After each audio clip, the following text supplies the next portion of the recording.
Alors, ma chère Valdi, je vais te parler de moi, et comme je suis un délinquant professionnel, un rebelle en fait, eh bien, je ne ferai pas ça par écrit. Et donc, parler de moi, en quelques mots, il y a un grand S. Alors, je suis ce qu'on appelle un HPE-HPI qui a été détecté comme étant un surdoué assez jeune.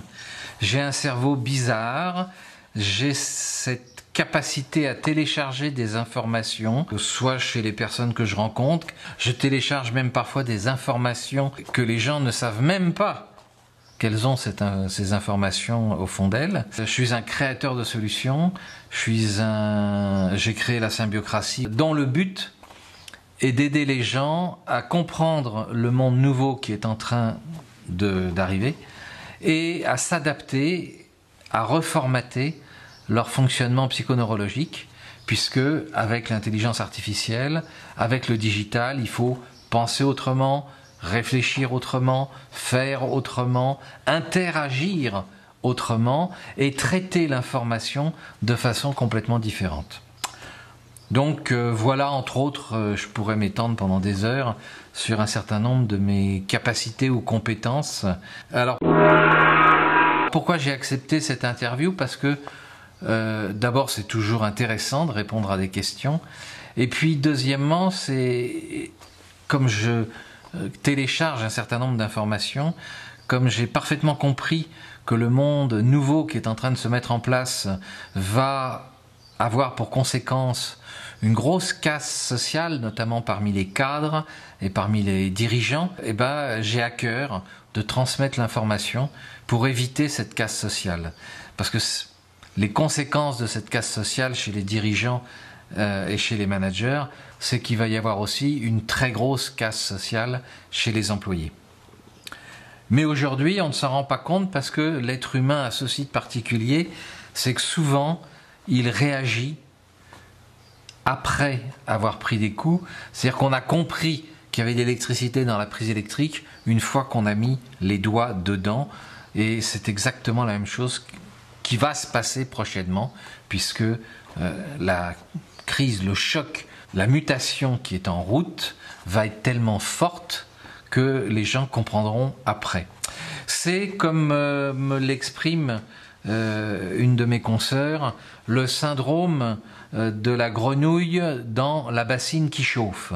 C'est-à-dire que jusqu'à présent, l'eau devient de plus en plus chaude et on croit que ça devient de plus en plus confortable parce qu'avant elle était froide, mais en fait non, vous êtes tous simplement en train de bouillir et un jour vous allez mourir en pensant que c'est du confort. Voilà pourquoi j'ai accepté cette interview, car j'aimerais qu'il y ait un grand nombre d'humains qui viennent nous rejoindre pour changer le monde, pour faire évoluer le monde, pour être des leaders de cette mutation et non pas des suiveurs qui vont en souffrir. Alors si je pouvais imaginer une organisation idéale, comment serait-elle? Évidemment, c'est une question générique, comme tu le dis, mais une organisation idéale, une entreprise idéale, eh bien c'est une entreprise où les individus ont un niveau de conscience et un niveau d'intelligence au-delà de la moyenne. Pourquoi? Parce qu'il y a une loi qui fait que plus je développe la culture, la conscience de mes employés et plus mon organisation est performante. Alors ça rejoint les données de l'intelligence collective, ça rejoint aussi une loi physique qui dit que la somme des individus au niveau de l'intelligence, au niveau de la conscience est beaucoup plus importante, beaucoup plus forte que le seul nombre des individus. Alors donc cette organisation idéale, pour en arriver là, il ne faut même plus des managers d'ailleurs, il faut des leaders, des gens qui vont développer le leadership des autres, des gens qui vont faire en sorte que le niveau de conscience, que le niveau de culture de chaque individu dans l'entreprise va s'élever et surtout va s'associer avec les autres. C'est ce que j'appelle la mise en symbiose des richesses, des talents, des compétences, des potentiels des uns et des autres. Et c'est cette mise en symbiose qui va nous permettre de créer des richesses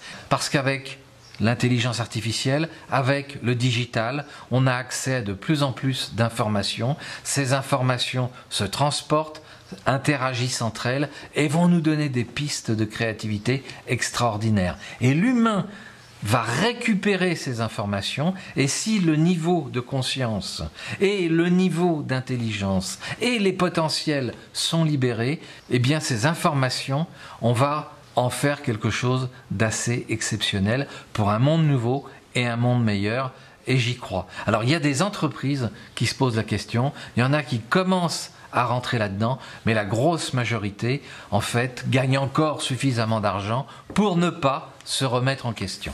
On continue.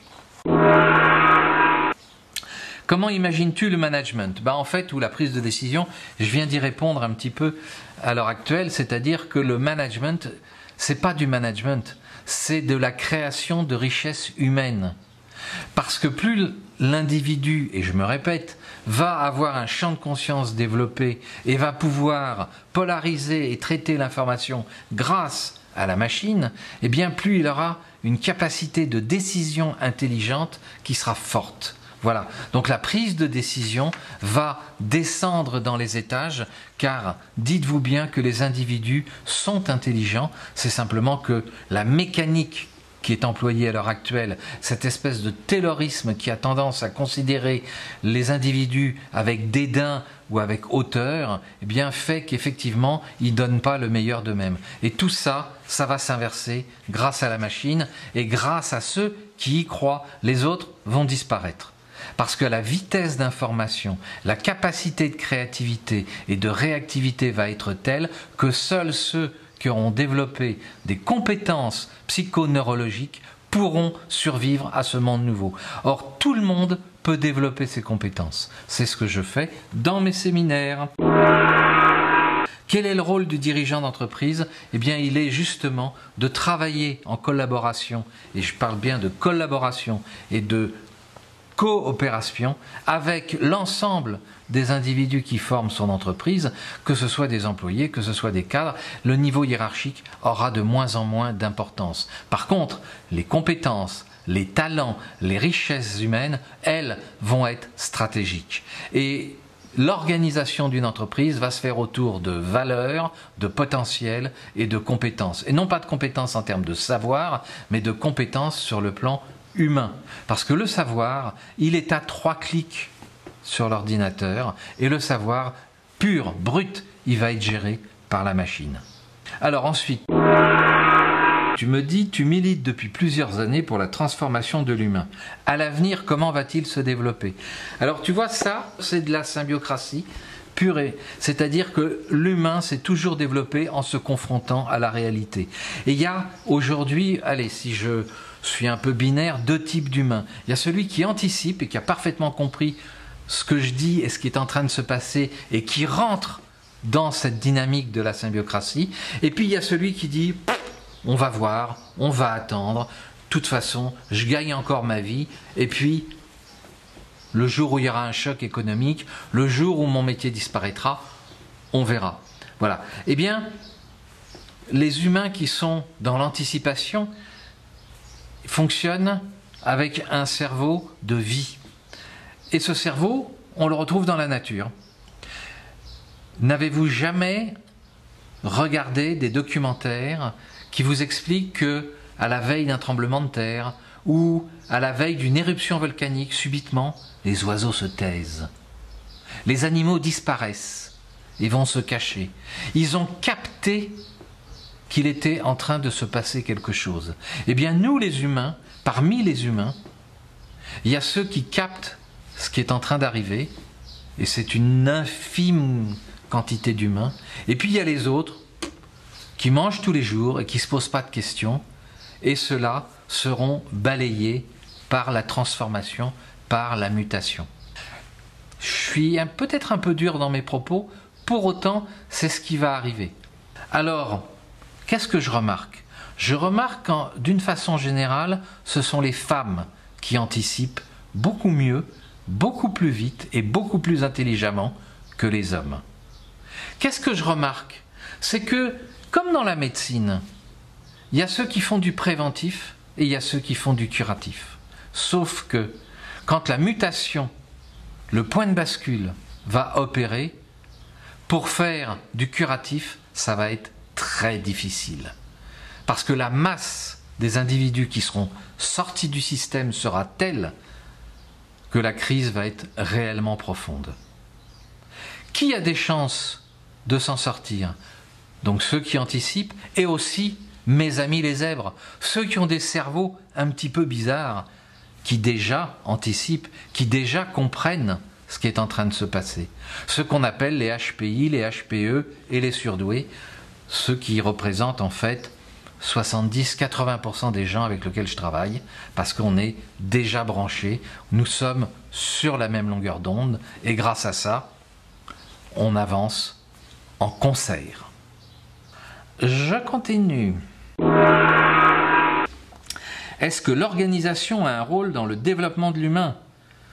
Ben oui, fondamentalement, parce qu'en fait, quand on parle d'organisation, on va parler de contexte. Et là, je fais souvent la métaphore avec les gens qui malheureusement sont pris dans l'alcool. Peut-être qu'on peut leur donner des médicaments pour se soigner, peut-être qu'ils peuvent aller voir des psys pour expliquer ce qu'ils vivent, peut-être qu'ils vont aux alcooliques anonymes pour exprimer tout ça. Mais tous les soirs, ils rentrent dans le même contexte. Et ce contexte va réveiller au niveau de leur cerveau des vieux réflexes. Alors oui, le rôle de l'entreprise est fondamental, le rôle de l'organisation est fondamental, puisque si l'organisation fait évoluer son contexte, eh bien elle va faire évoluer ses employés. Et si les employés évoluent et qu'elle leur donne une certaine liberté, que l'organisation leur donne une certaine liberté, eh bien le contexte va continuer à évoluer. Et là on est dans un cercle vertueux. Et est-ce qu'on exploite leur potentiel?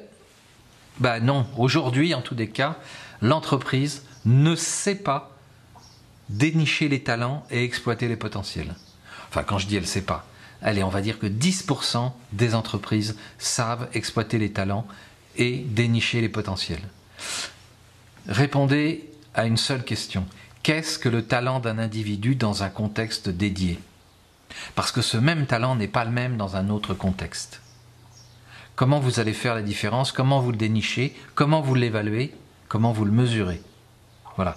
Ça, ce sont les clés que nous avons avec la symbiocratie. Attention, on a tous du talent, on a tous du leadership, mais le contexte dans lequel vous êtes vous permet-il de vivre votre talent et votre leadership? Et dans 2, 3, 4 ans, est-ce que ce même talent et ce même leadership est toujours d'actualité dans le contexte où vous êtes? Ou est-ce qu'au contraire, peut-être qu'entre les entreprises, il faut s'échanger des talents et du leadership pour faire évoluer les individus? Alors, de quelles nouvelles compétences a-t-on besoin? Ben, on a besoin de gens qui comprennent le futur, qui sont capables de télécharger les datas du futur, les informations du futur, de récupérer ces informations et de comprendre, et je dis bien de comprendre et non pas de savoir, de comprendre comment utiliser toutes ces informations par rapport à un contexte et par rapport à une équipe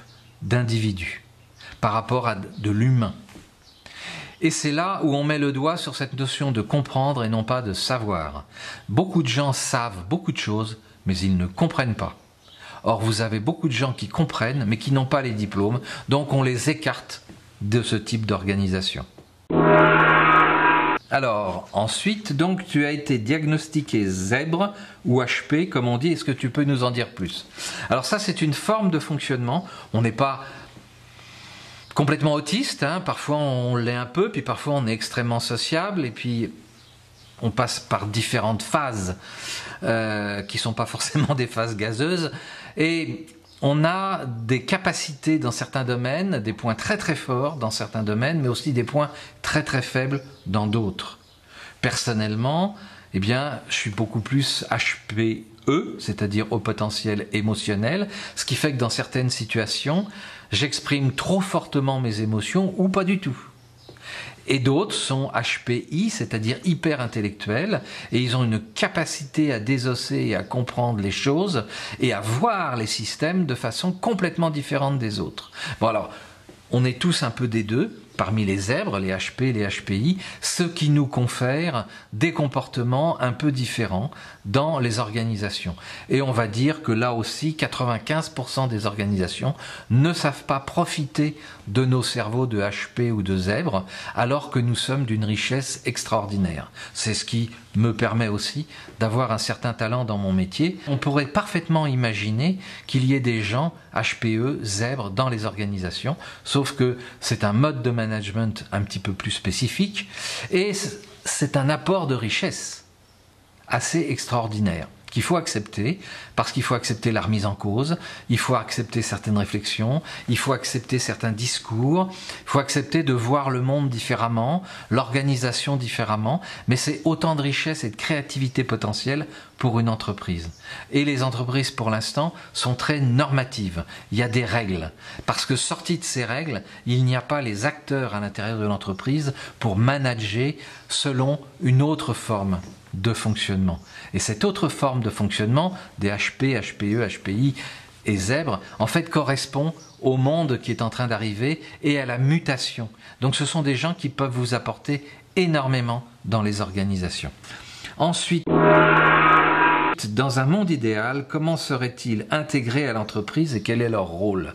Eh bien, dans un monde idéal, si je reprends ce que je disais tout à l'heure, c'est-à-dire que il n'y a plus de managers, il y a des leaders qui sont censés développer le leadership, le talent, le potentiel et les compétences des individus, eh bien automatiquement on peut les intégrer et les manager sans aucun problème. Et dans la mutation, en fait, le point de bascule qui va faire que des entreprises vont réussir et que d'autres vont échouer, c'est justement là que ça se passe. C'est au niveau managérial, où on garde des managers petits chefs, contrôleurs qui mesurent, où on transforme et on propose aux managers actuellement en place de devenir des créateurs de leadership, des managers de talent, de potentiel. Et à partir de ce moment-là, vous allez changer complètement la dynamique des organisations. Comment les intégrer? C'est tout simplement, en fait, changer le rôle de l'encadrement.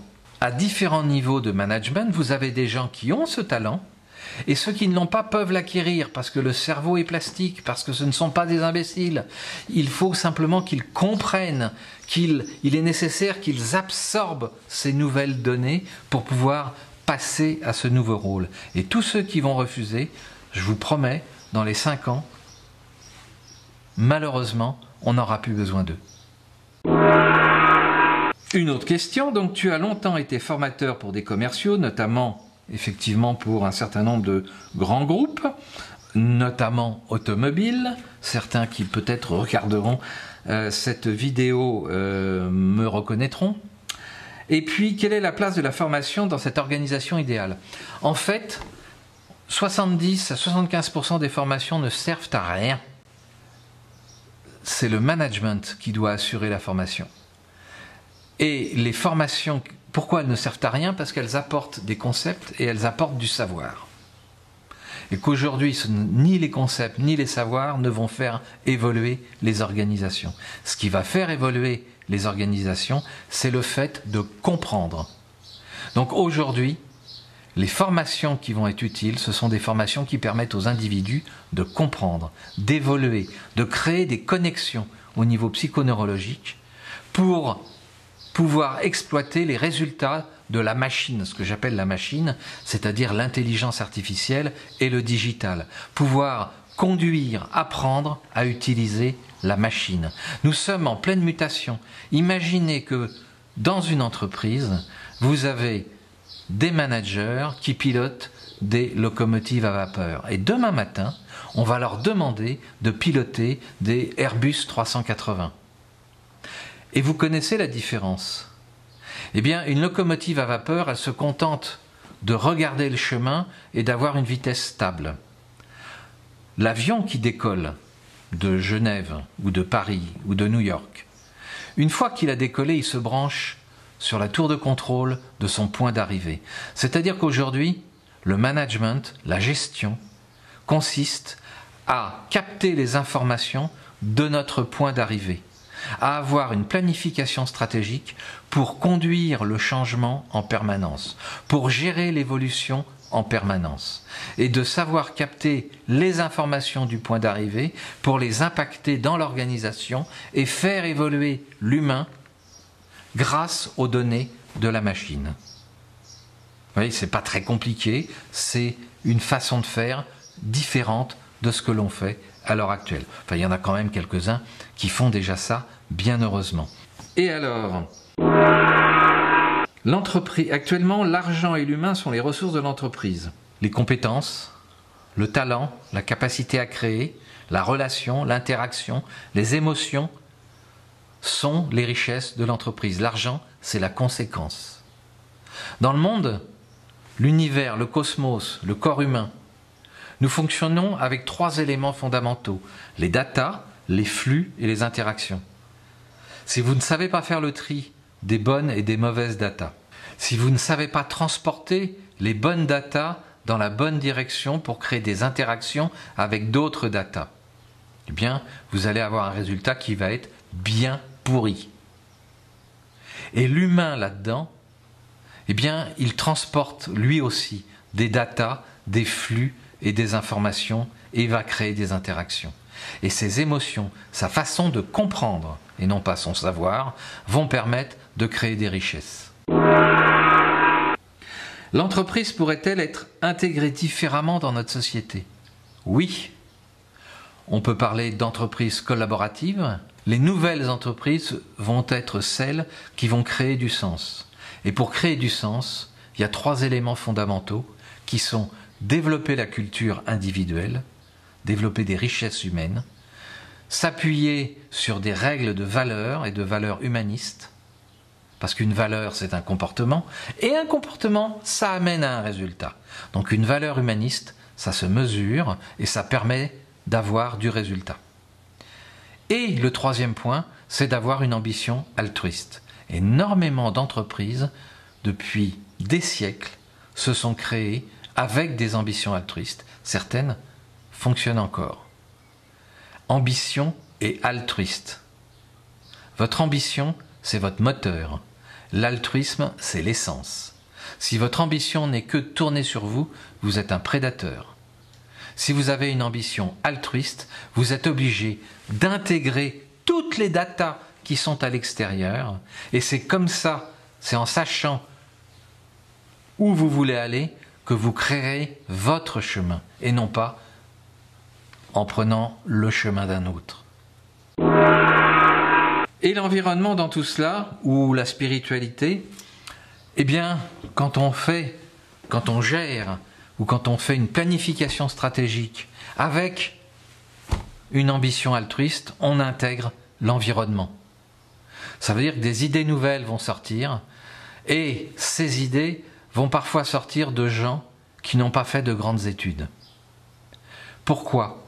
Parce que, en termes de fonctionnement au niveau psychoneurologique, un fils à papa qui est né avec une cuillère en or dans la bouche et qui a le cul scotché sur un fauteuil, qu'il soit en cuir ou en tissu, n'a pas les mêmes possibilités, en dehors de l'argent, que quelqu'un qui est en situation de survie et qui a entraîné son cerveau à fonctionner de façon holistique et systémique pour survivre.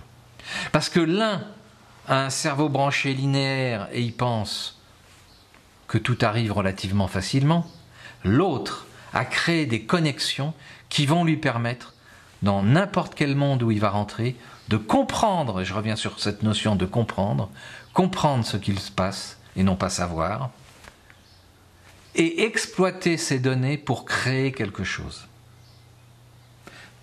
Donc au niveau de l'environnement ou de la spiritualité, on est vraiment dans une dimension complètement nouvelle. On parle de spiritualité, on ne parle pas d'église. On parle le fait d'avoir des convictions, de croire dans l'humain, de croire dans la biologie, de croire dans le cosmos, de croire dans la vie. Et en fait, les règles de vie, ce sont des règles qui permettent de créer et d'avancer, parce que la vie, ça repose sur la création.